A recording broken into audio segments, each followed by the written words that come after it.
கோயில்கள்ல நடக்கிற நிர்வாக சீர்கேட்டை தடுக்க தெரியுமே தவிர கோயில் பணத்தை கொள்ளையடிக்க தெரியாததா, தங்கத்தை உருக்கி தாரை வார்க்க தெரியாததா. இது எண் மக்கள் பயணத்தில் அண்ணாமலை பேசுனா அதே சப்ஜெக்ட். சாதாரண மக்கள் எப்படி நினைப்பாங்கன்னா, சாமிக்கு போட்ட நகையெல்லாம் இவங்க உருக்கியிருக்காங்க, கோவில் நகையை திருடிருக்காங்கிற மாதிரி புரிஞ்சுப்பாங்க. எப்படி பாஜக காரங்க கோவிலே சுற்றி வருவாங்க, ஆனால் கோவில் சொத்தை ஆட்டையை போடுறது, கோவில் சொத்தை ஆக்கிரமிக்கிறது, இதெல்லாம் அவங்க தான் பண்ணுவாங்க. அதே வேலையை தான் இவங்களும் பண்ணுறாங்க. கோவில் மணியை கூட அவங்க கட்சி நிர்வாகி திருடிட்டு போயிருக்காரு அவங்க ஆட்சிக்கு வந்த பிறகு. குன்னூரில் இருக்கக்கூடிய அருள்மிகு விநாயகர் திருக்கோயில், ஏறத்தாழ அந்த கோயில்கள்ல இருந்து கோயில் நிதியை பயன்படுத்தி 10 கோடி ரூபாய் மதிப்பில ஒரு மல்டி லெவல் கார் பார்க்கிங் வசதியை அந்த கோயிலுக்கு ஏற்படுவதற்கான திட்டத்தை இந்த அரசு அனுமதித்திருக்கிறது. இதற்கு முன்னால் இருந்தக்கூடிய அமைச்சர் அவர்கள் அதை அறிவித்திருக்கிறாங்க. அந்த கோயில்ல ஒட்டுமொத்தமாக மாதத்திற்கு வரக்கூடிய பக்தர்களின் எண்ணிக்கையே 500 தான் ஆவரேஜா. அப்படிப்பட்ட இடங்கள்ல கோயில் நிதியை பயன்படுத்தி எதற்காக மல்டி லெவல் கார் பார்க்கிங் தேவைப்படுது?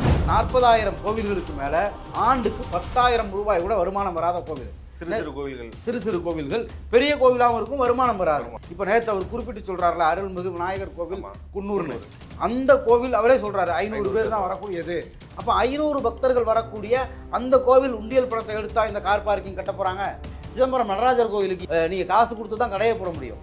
பராமரிப்பே நீங்க அறநிலையத்துறை கோவில்கள், மீனாட்சி அம்மன் கோவில் போய் பாருங்க, சிதம்பரம் கோவில் போய் பாருங்க, அது உள்ளுக்குள்ளேயே நாயெல்லாம் ஓடிக்கிட்டு இருக்கும். அப்ப கோவிலை மொத்தமா ஒரு கும்பல் சூறையாடிட்டு பராமரிப்பே இல்லாம வச்சிருக்காங்க. அங்க எந்த கேள்வியும் இல்லை. கோயில் முழுக்க ஆயிரக்கணக்கான ஆண்டுகளை நாங்களே வச்சுக்கிட்டு இருந்தோம். பார்த்தா யாரோ உட்காந்து இதுல வேலை பார்த்துக்கிட்டு இருக்காங்களேங்கிற அந்த வைத்தறிச்சல் தான் ரமேஷுடைய செயல்பாடுகள்லையும் தெரியுது. அண்ணாமலை எங்கெல்லாம் பேசினாரு, ராமரவிக்குமார் எந்த கோயிலெல்லாம் பேசினாரு, அர்ஜுன் சம்பத் எங்கெல்லாம் பேசினா அதே கோயிலுக்கு தானே விருப்ப போறாரு. அதே கேம்பெயின் அப்படியே முன்னெடுக்கிறாங்களே. இந்த கேம்பெயினுக்கு மொத்தமா கோவிலை தனியாரிடம் கொடுப்போங்கிற அதுக்கான எல்லா அஸ்திவாரம் தான் அது கீழே இருக்கு. கோவில் காசு எடுத்து பார்க்கிங் கட்டிக்கிட்டு இருக்காங்க அப்படின்னு ஒரு எமோஷனலா வருவாங்கிற முழுக்க எல்லாம் ஸ்கிரீன் பிளேயோட தான் அவர் பேசியிருக்காரு. இது திட்டமிட்ட ஜக்கி வாசுதேவுடைய குரலும், மோகன் பகவத் குரலும், ஹெச் ராஜா குரலும், அறநிலையத்துறை அமைச்சர் ரமேஷின் குரலும், இன்னைக்கு பேசின ஜோசப் விஜய் முதலமைச்சருடைய குரலும் ஒரே குரல். ட்ரைப்ஸ் நேயர்களுக்கு வணக்கம். இன்றைய நிகழ்ச்சியில் நம்மோடு பேச ஊடகவியலாளர் தோழர் பன்னீர் பெருமாள் அவர்கள் இணைந்துள்ளார். வாருங்களோடு பேசுவோம். தோழர் வணக்கம். நேற்று சட்டசபையில் எதிர்க்கட்சி தலைவர்கள் ஆளுநர் உரை மீதான நன்றி தெரிவிக்கும் விஷயத்தில் அந்த விமர்சனங்களை வச்சுட்டு இருந்தார். அதில் குறிப்பாக ஆளுநர் உரையில் குறிப்பிட்டிருந்த ஏற்கனவே இந்து சமய அறநிலையத்துறை சார்பாக போன ஆட்சியில் திட்டமிட்டப்பட்டிருந்த கிட்டத்தட்ட 200 கோடிக்கான திட்டங்கள் அதெல்லாம் ரத்து செய்யப்படுது இந்த ஆட்சியில்ன்றதை அறிவிச்சிருந்தாங்க.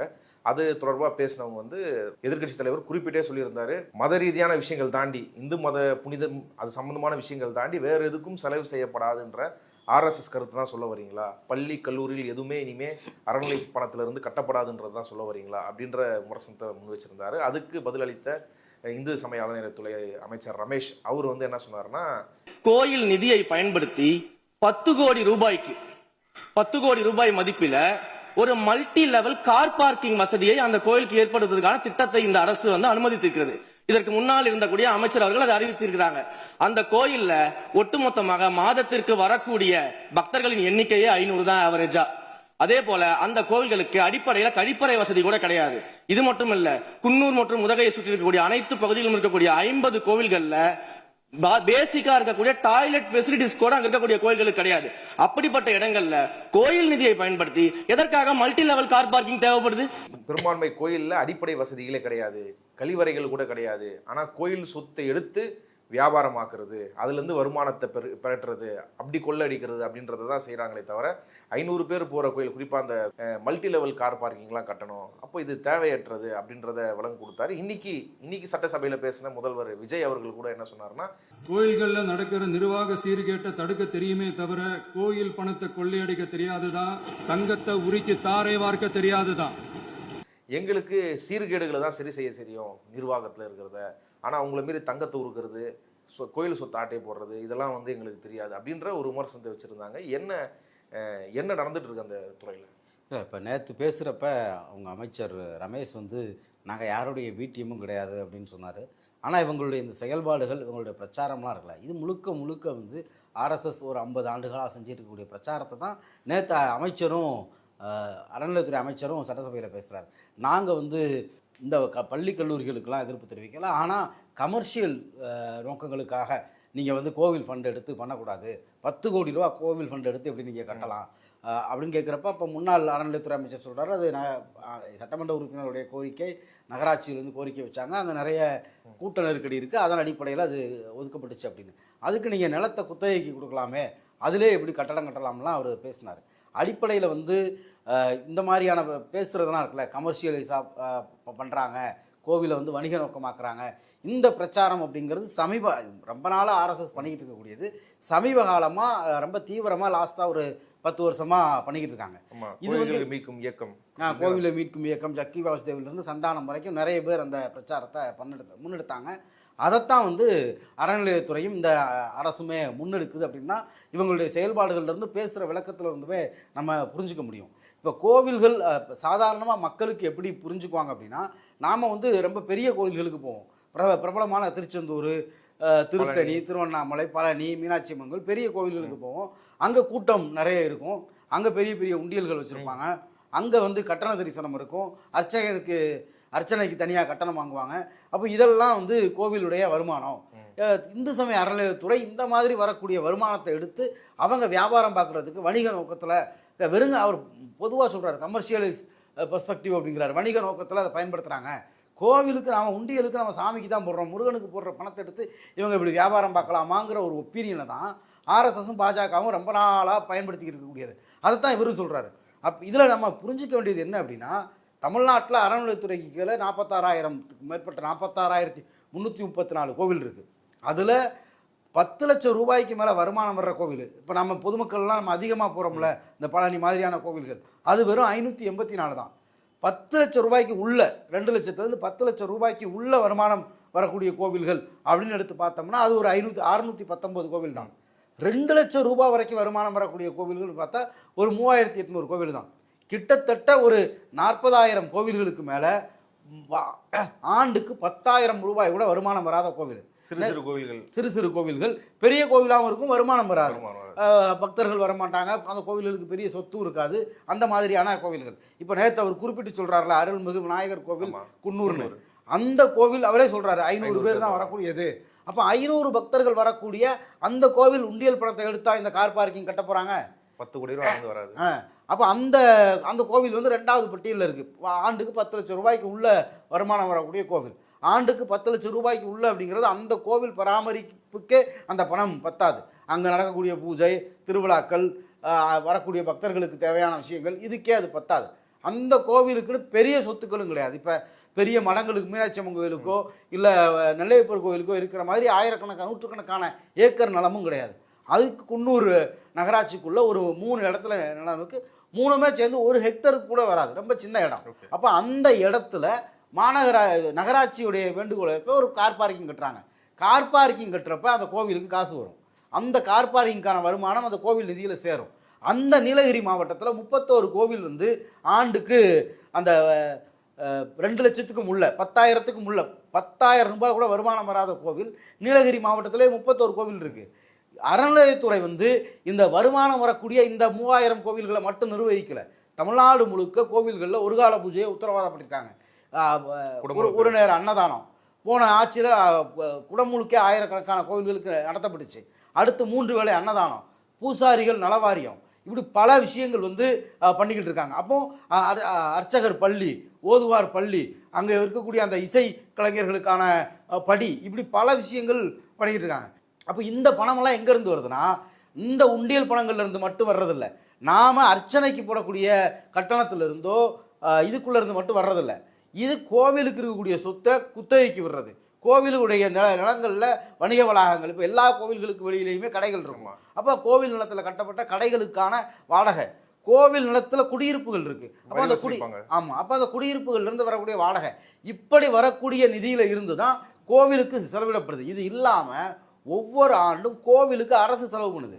நீங்கள் ஆனால் வெள்ளை அறிக்கை வெளியிட்டாங்களா, இவங்க கோவில் பணத்தை எடுத்து அரசாங்கம் செலவு பண்ணுறாங்கன்னு தான் ஆர்எஸ்எஸ் குற்றச்சாட்டும் நேற்று இவருமே வணிக நோக்கத்தில் பயன்படுத்துகிறாங்கன்னு தான். வெள்ளை அறிக்கையில் வந்து அறநிலைத்துறையிலிருந்து கோவில் வருவாயிலிருந்து இவ்வளவு வந்து இந்த மாநில அரசாங்கத்தோட வருவாயில் இவ்வளவு வந்திருக்கு அப்படி ஏதாவது கணக்கு காமிச்சாங்களா? அப்படி எதுவும் கிடையாது. ஆனால் கோவிலுக்கு தான் கிட்டத்தட்ட போன ஆட்சியில் முதல்ல 100 கோவிலாக இருந்ததை 200 கோவிலாக கிராமம், அதாவது அறநிலையத்துறை கட்டுப்பாட்டில் இல்லாத கிராமப்புற கோவில்கள், ஆதிதிராவிடர்கள் பகுதியில் இருக்கக்கூடிய கோவில்களை ஆண்டுக்கு 200 கோவில்களை தேர்ந்தெடுத்து அதோடைய திருப்பணிகளுக்கோ பராமரிப்புக்கோ 2 லட்சம் ரூபாய் கொடுக்குறதெல்லாம் பண்ணியிருக்காங்க. இப்படி பல பணிகளை வந்து நம்ம பட்டியலிட முடியும். ஆனால் பொதுமக்களுடைய உழைப்பை 46,000 கோயில் இருக்குது, வருமானம் இல்லாத கோயில் இவ்வளவு இருக்குது அப்படின்லாம் பொதுமக்கள் தெரிஞ்சு வச்சிருக்க வேண்டிய அவசியமும் கிடையாது. அப்போ அந்த இடத்துல அவங்க உளவியலாக என்ன பார்ப்பாங்கன்னா பெரிய பெரிய கோவில்களை மட்டும் தான் பார்ப்பாங்க. அந்த ரெண்டையும் கனெக்ட் பண்ணி கோவில்களை விட்டு அரசு வெளியேறணும், வணிக நோக்கத்துக்கு நேற்று அவர் வணிக நோக்கம்ங்கிற வார்த்தையை எதன் அடிப்படையில் பயன்படுத்தினார்? இல்லை, இப்போ சட்ட ரீதியாக வந்து கோயில் பேரில், அதாவது அறநிலைத்துறை பேரில் கோயில் சொத்தை வச்சோ இல்லை அரசு பணத்தை அதுக்கு அந்த துறைக்கு ஒதுக்குற பணத்தை வச்சியோ வணிக வளாகங்கள் இல்லை கார் பார்க்கிங்கோ வேற ஏதோ ஒரு ஸ்பேஸை வந்து கட்டலாமா கூட? சட்டப்படி சரியா தப்பா? இல்லை, இப்போ அறநிலையத்துறைக்குன்னு அரசு ஒதுக்கக்கூடிய பணத்தில் கட்ட முடிய போய் தானே ஏற்கனவே கட்டியிருக்காங்க. சட்டப்படி எல்லா கோவில்களுக்குமே இப்போ சங்கரன் கோவில் போனீங்கன்னா அங்கே கோவில் நிலத்தில் அறநிலையத்துறை கட்டடம் கட்டியிருக்கு, கடைகள் வாடகைக்கு விட்டுருக்கு. இது தமிழ்நாடு முழுக்க நீண்ட காலமாக இருக்குது. ஆனால் அதிலிருந்து வரக்கூடிய வருமானத்தை நீங்கள் என்ன பண்ண போகிறீங்க? அப்போ ஏற்கனவே இந்த இருக்கக்கூடிய இந்த அறப்பணிகளுக்கு அதை செலவு பண்ண போகிறாங்க. அப்போ கோவில் வருமானத்தை பெருக்குவதற்கு இந்த மாதிரியான எல்லாமே செய்ய வேண்டியது இருக்குது. இது எதையுமே வந்து அந்த ரமேஷ் புரிஞ்சுக்கிட்டு பண்ணாரா இல்லை புரியாமல் பண்ணாரான்னு தெரில. இன்னைக்கு முதலமைச்சர் பேசுகிறப்ப நாங்கள் தங்கத்தை உருக்கி தாரை வார்க்க மாட்டோம் அப்படிங்கிறாரு. எந்த தங்கத்தை உருக்குனாங்க? கோயில்களில் நடக்கிற நிர்வாக சீர்கேட்டை தடுக்க தெரியுமே தவிர கோயில் பணத்தை கொள்ளையடிக்க தெரியாதுதான், தங்கத்தை உருக்கி தாரை வார்க்க தெரியாதுதான். இது வந்து எண் மக்கள் பயணத்தில் அண்ணாமலை பேசுனா அதே சப்ஜெக்ட். அண்ணாமலை பேசுனது தான் இன்னைக்கு சட்டமன்றத்தில் முதலமைச்சர் விஜயும் பேசியிருக்காரு. கோவிலில் அதாவது இந்த ஒரு வார்த்தை, அதாவது இவங்க டீட்டெயிலாகவும் பேச மாட்டாங்க.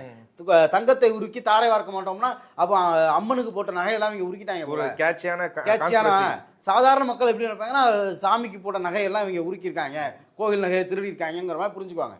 உண்டியலில் போடக்கூடிய நகை, அதாவது பாரம்பரியமான நகை, கோவிலுக்கு வந்து அந்த அறங்காவலர்கள் பரம்பரையாக கொடுக்கப்பட்ட தானங்கள், அந்த நகையெல்லாம் யாரும் எப்பவும் தொடமாட்டாங்க. ஆனால் கோவில் உண்டியல்களில் தங்கம் போடப்படும், வெள்ளி போடப்படும். அதை வந்து உருக்கி பேங்க்கில் டெபாசிட் பண்ணுவாங்க. அந்த டெபாசிட் பண்ணி வைக்கிறதுனால வட்டி வரும். இது வந்து இந்தியா முழுக்க நடைமுறையில் இருக்குது. கொரோனா காலகட்டத்தில் சபரிமலை ஐயப்பன் கோவிலுக்கு வருமானம் இல்லை, பூஜை பண்ண முடியலன்னு ஒன்றிய அரசாங்கத்துக்கு கடிதம் எழுதுறப்ப அப்போ நீங்கள் வந்து இந்த அங்கே இருக்கக்கூடிய கோல்டை யூஸ் பண்ணிக்கோங்க அப்படின்னு சொல்கிறாங்க. இது இந்தியாவிலே முதல்ல அமல்படுத்தப்பட்டது அகமதாபாத்தில். இவர் அமித்ஷா தலைமையிலான அவர் அறங்காவலர் மாதிரியான ஒரு பொறுப்பில் இருக்கக்கூடிய கோவிலில் தான் பண்ணினாங்க. ரெண்டாவது, உண்டியலில் போடுற நகை கோவிலுக்கு தானே, சாமிக்கு தானே, அதை உருக்கி டெபாசிட் பண்ணுறதன் மூலமாக வர்ற வட்டியில் அந்த கோவிலுடைய வருமானம் பெருகி அதில் இன்னும் பல கோவில்களுக்கு திருப்பணி செய்கிறது தான் இந்த ப்ராசஸ்ஸு.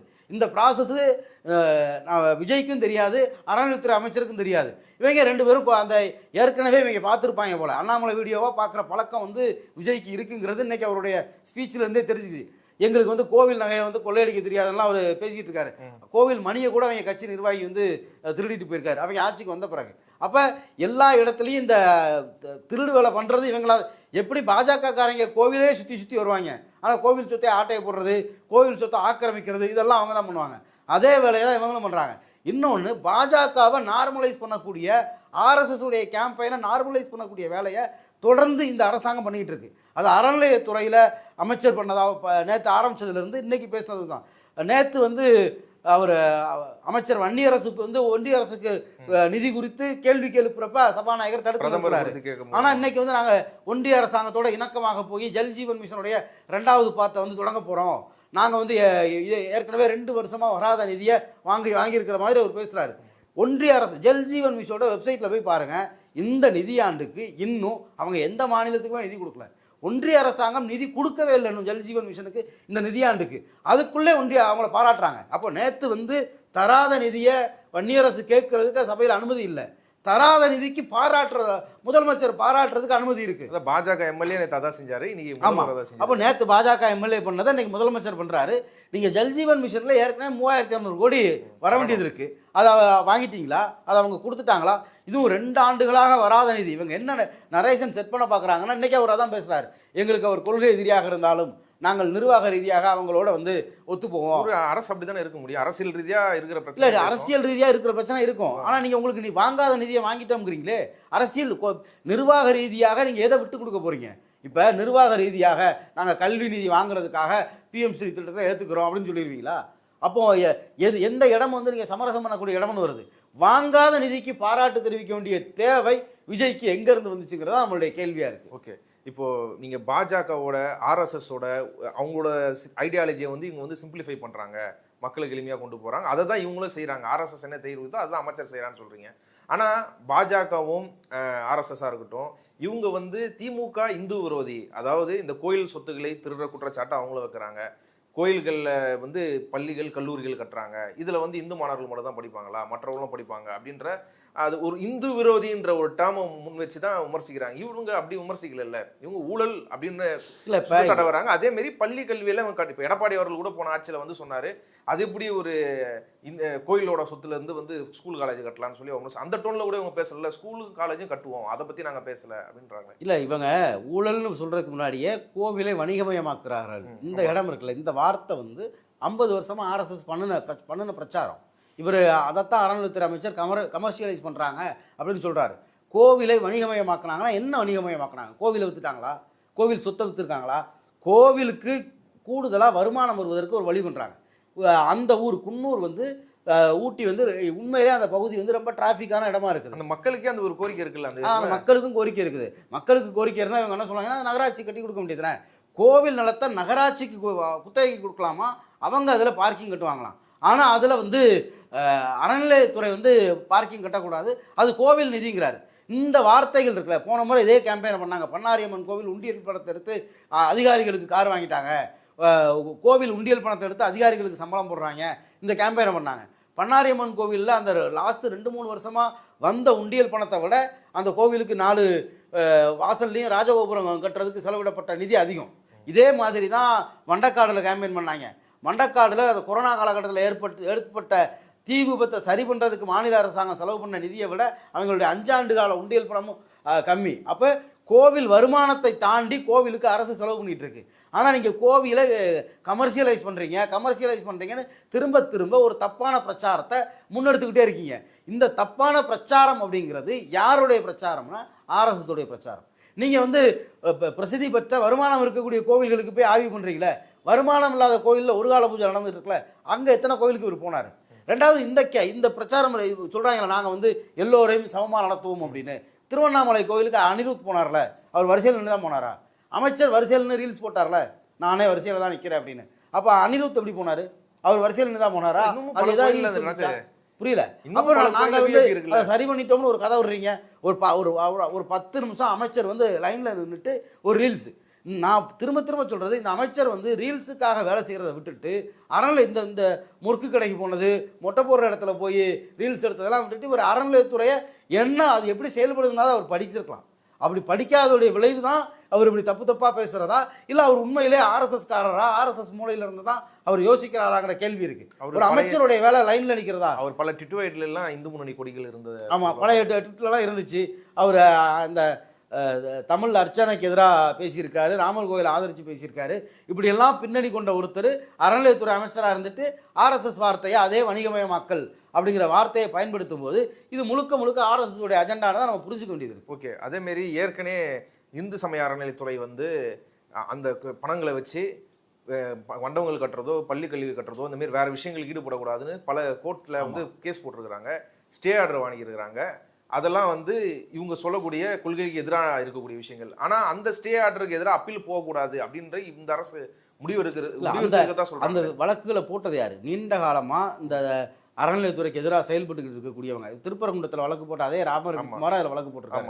இன்னொருத்தர் இருக்கார், இதே தமிழ் ஹெரிட்டேஜ் அசோசியேஷன் ஏதோ ஒன்று வச்சிருப்பாரு, அவரும் ரமேஷ்னு நினைக்க அவரும் வழக்கு போடுறாரு. அப்போ ஆர்எஸ்எஸ்காரங்க வழக்கு போட்டு நிறுத்துறாங்க. இப்போ நமக்கு இதில் இன்னொரு முக்கியமான கேள்வி, வணிக வளாகம் கட்டக்கூடாதுங்கிறீங்களே, திருமண மண்டபம் கட்டக்கூடாதுங்கிறீங்களே, கோவிலில் திருமணம் நடக்குதுல, எல்லா கோவில்களிலும் திருமணம் நடக்குதுல, கோவிலில் நடக்கக்கூடிய திருமணம் உங்களுடைய மதம் ஆச்சரியத்துக்கு உட்பட்டது தானே. அப்போ கோவிலில் நடக்கக்கூடிய திருமணம் நடக்கக்கூடியவங்க அங்கே இருக்கக்கூடிய கோவில் மண்டபங்களை பயன்படுத்திக்கிட்டால் அதில் என்ன தப்பு இருக்குது? அடிப்படையில் அதன் மூலமாக கோவிலுக்கு வருமானம் தானே வரப்போகுது. கோவிலுக்கு வெளியில் பூக்கடை வைக்கிறாங்கல்ல, அவங்களாம் எங்கே போய் கடை வைப்பாங்க?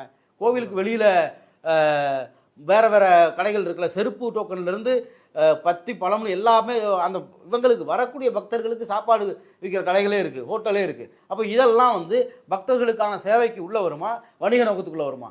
அடிப்படையில் எந்த பணம் கோவில் இப்போ கோவில் சுத்தப்பு குத்தகைக்கு விடுறீங்கல்ல, விவசாயம் பார்க்குறாங்கல்ல, அப்போ அது எந்த நோக்கத்தில் உள்ளது? அப்போ கோவிலுடைய நிலத்தில் ஆண்டாண்டு காலமாக குடியிருக்கிறாங்களா வாடகைக்கு, அது வணிக நோக்கத்திலையா இல்லையா?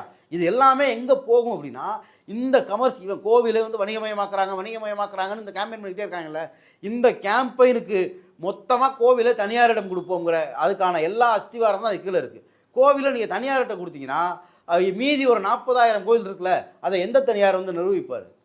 நீங்கள் இந்த அறநிலையத்துறை கோவில்களுக்கு மத்தியே இதெல்லாமே பேசப்படுதுல, ஏன் வந்து இது சிதம்பரம் ஆகம கோயில்கள் இல்லை, சிதம்பரம் அறநிலையத்துறைக்கு வெளியே இருக்கக்கூடிய சிதம்பரம் நடராஜர் கோயிலுக்கு ஏன் வந்து கிடையாது? நீங்கள் அறநிலையத்துறை கோயிலெல்லாம் செருப்பு டோக்கனுக்கு காசு கிடையாது. அவங்க ஏதாவது கேட்பாங்க, நீங்கள் 5 ரூபா 10 ரூபா கொடுப்பீங்க. ஆனால் அங்கே வந்து நீங்கள் காசு கொடுத்து தான் கடையை போட முடியும். பராமரிப்பே நீங்கள் அறநிலையத்துறை கோயில்கள், மீனாட்சி அம்மன் கோயில் போய் பாருங்கள், சிதம்பரம் கோயில் போய் பாருங்கள், அது உள்ளுக்குள்ளேயே நாயெல்லாம் ஓடிக்கிட்டு இருக்கும். அப்போ கோவிலை மொத்தமாக ஒரு கும்பல் சூறையாடிட்டு பராமரிப்பே இல்லாமல் வச்சுருக்காங்க.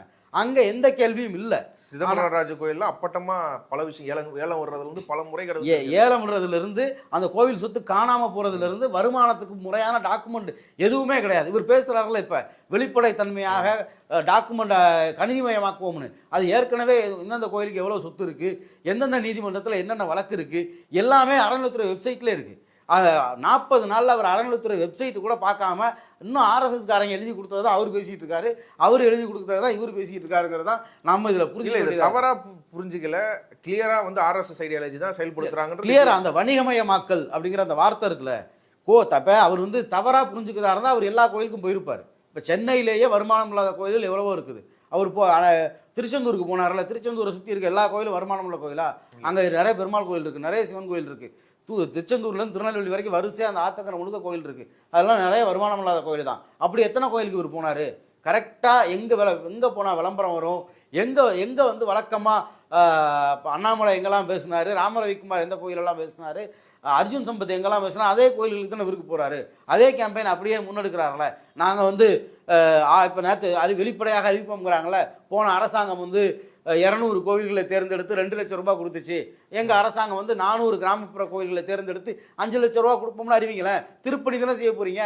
அப்படிலாம் செய்யணும்னா நிதி எங்கேருந்து வரும்? இது எந்த அந்த துறை குறித்த புரிதல் இல்லாமல் ஜோசப் விஜய் வேணால் இப்போ பேசிகிட்டு இருக்கலாம். ஆனால் அறநிலையத்துறை அமைச்சர் முழுக்க ஏன்னா அவர் எந்திரிச்ச உடனே கரெக்டாக அவர் வந்து இந்த ரத்தாவண திருமண மண்டபங்கள் வேறு எதுவும் வைக்கல, அருள்மிகு விநாயகர் கோவில் குன்னூருன்ட்டு போகிறாரு. அப்போ அவருக்கே வந்து இது மல்டி லெவல் கார் பார்க்கிங், வணிக வளாகமும் திருமண மண்டபம் பற்றி விவாதம் நடக்குது, அவர் கார் பார்க்கிங் பற்றி பேசிக்கிட்டு இருக்காருன்னா அவருக்கு வந்து இதுதான் பாயிண்ட்டு. இப்படி பேசினா தான் மக்கள் வந்து கோவில் காசு எடுத்து பார்க்கிங் கட்டிக்கிட்டு இருக்காங்க அப்படின்னு ஒரு எமோஷனலாக வருவாங்கிற முழுக்கலாம் ஸ்க்ரீன் பிளேயோடு தான் அவர் பேசியிருக்காரு. இது திட்டமிட்ட ஜக்கி வாசுதேவுடைய குரலும், மோகன் பகவத் குரலும், ஹெச் ராஜா குரலும், அறநிலையத்துறை அமைச்சர் ரமேஷின் குரலும், இன்னைக்கு பேசின ஜோசப் விஜய் முதலமைச்சருடைய குரலும் ஒரே குரல். ஓகே, எப்படி பொதுத்துறை நிறுவனங்கள் வந்து ஒழுங்காக பராமரிக்கப்படாமல் அதை செயலுக்கு வச்சு தனியாருக்கு தர வைக்கப்படுதோ, அதேமாரி இங்கே வர வருமானங்களை, அறநிலைத்துறைக்கு வர வருமானங்களை நிறுத்தி அதையும் வந்து நெருக்கடிக்கு உள்ளாக்கி அதை கைகழுவி விடுறது தான் இதோட நோக்கம். முழுக்க அதான் நோக்கம். ஏன்னா இந்த போன ஆட்சியில் அறநிலையத்துறை மீதான தாக்குதல்கள் அதிகமாக இருந்துச்சு. இந்த முறை இவங்க கொண்டு வராங்க. முக்கியமான காரணம் மீட்கப்பட்ட நிலம், ஆயிரக்கணக்கான ஏக்கர் மீட்கப்பட்டிருக்கு.